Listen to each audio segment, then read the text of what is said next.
What's up, guys? Welcome back to the channel. So today I'm in a different place, kind of. I'm still in my room, but got a whole setup now. I've got made like a set, and yeah, so got cool pictures and stuff behind me, kind of like a shrine to value investing and stuff.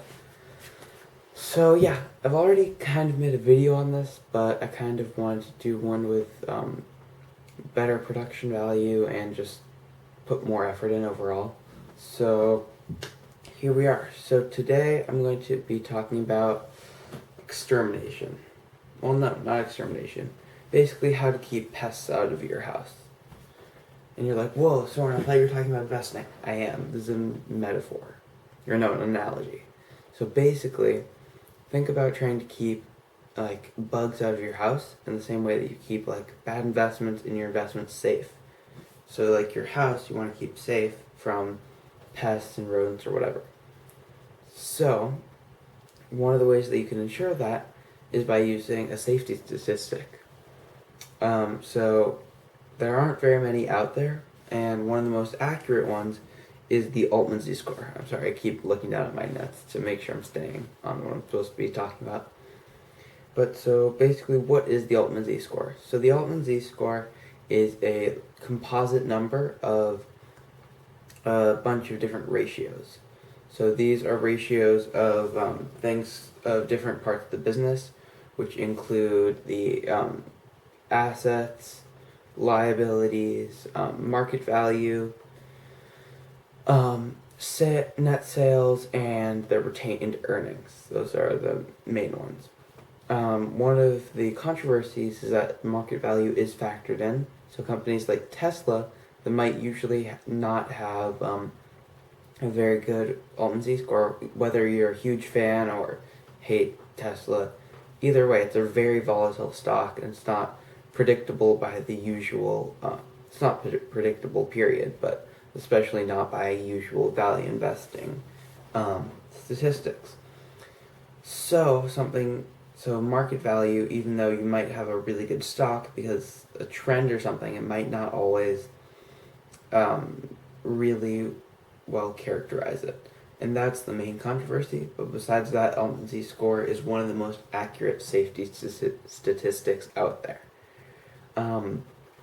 If you want to hear about breaking down stuff, each of the different ratios, then you can go over to my blog, which will be linked in the description down below.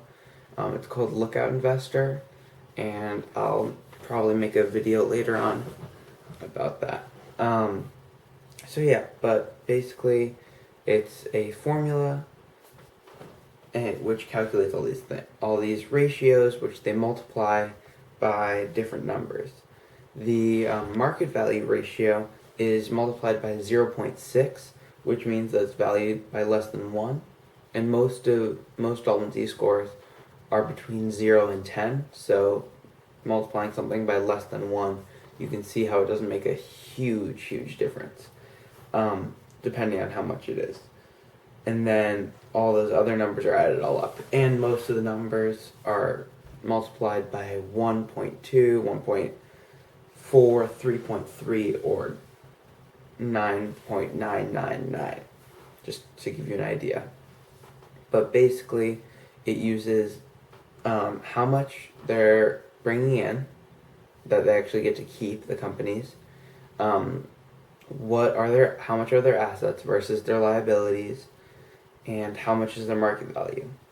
And combining all those things to analyze the company to see, okay, is this going to be sustainable over the next 2 years, or will they be in financial trouble or peril? So that is basically the idea of this, and it's been really accurate. The things that affect Altman Z-scores are obviously if there's huge changes, like a company selling some of their assets, or getting rid of some of their liabilities, like paying off their debt or something like that. And that can affect your Altman Z-score and things along those lines. Yeah, so it just tries to make a big, broad strokes view, but also be technical at the same time. These all can be found in the financial analysis section of koifin.com, which I'll also link in my description. And or if you want to calculate them, then you can just look up the formula, and it's all online. Or you can go to my blog, as I already mentioned, link in the description, to find all that stuff. But really, the only way to be successful with the Altman Z-score is if you do this one thing. And that one thing is if you could smash the like button for the YouTube algorithm. Sorry, I'm still a mouthful for me. I haven't been doing it for this long. I'm not Graham Stefan yet.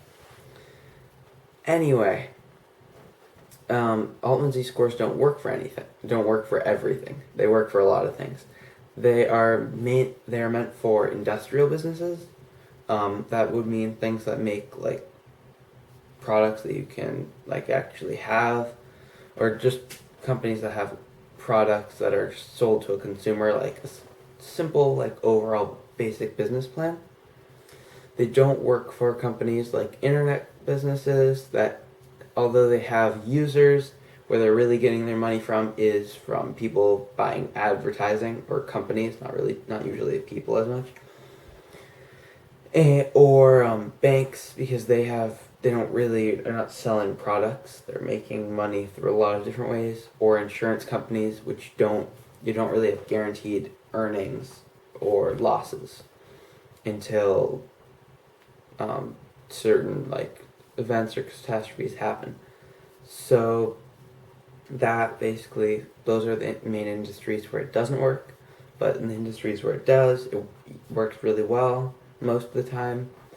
And yeah, another thing that can lower the Altman Z-score is if in recessions, because recessions usually overall have less cash flow, which means that your Altman Z-scores go down. Because if you have less net sales and less retained earnings, then lower Altman Z-score. I don't want to get too into technical numbers because I feel like I've talked about that in my last video. Okay, so my camera died, which is wonderful. But yeah, so now I'm back. So I wrote on my whiteboard right over there. So the last thing I was about to talk about is, I don't want to get too technical into numbers, but I'm going to talk about basically just the basic layout. So there's 3 zones. So there's the danger zone, the safe zone, and the gray area. So the danger zone is 1.8 or less Z-score, which probably doesn't mean much to you yet, but if you calculate your own, or if you look it up, it'll make sense, and if you calculate your own, it'll make even more sense. Highly recommend to calculate your own and compare it with the actual ones, which you can find on koifin.com, as I've probably said 5 times this video, or all the instructions are also on my blog, again, link in the description. I feel like I'm shamelessly plugging this whole video. But, yeah, okay, back to my rambling. So basically, then the safe zone is from 3 and up.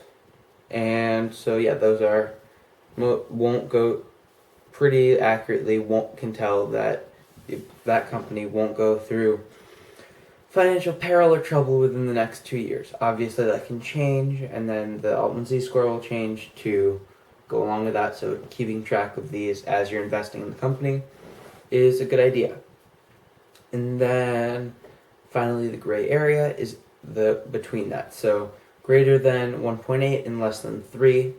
And that's just not very clear cut, and it's just a less informed investing decision, which, as I say in my blog, rarely leads to good investing success, especially compared to well-informed investing decisions.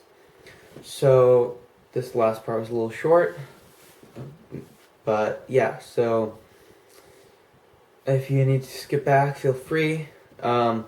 If you could smash the like button for the YouTube algorithm, that would be awesome. It really helps grow my channel and helps other people see it. Yeah, so that would be really awesome. Also, while you're down there hitting the like button, if you would like to subscribe and hit the notification bell so you're notified whenever I post a video, That's also really helpful to help grow my channel, and it's also, I really appreciate it. If you have any suggestions for anything in the future or anything about my new setup that I should change, just go down below into the comment section, and I'd love to hear great feedback. Yeah, so I hope you enjoyed the video, and just remember to smash the like button. Bye!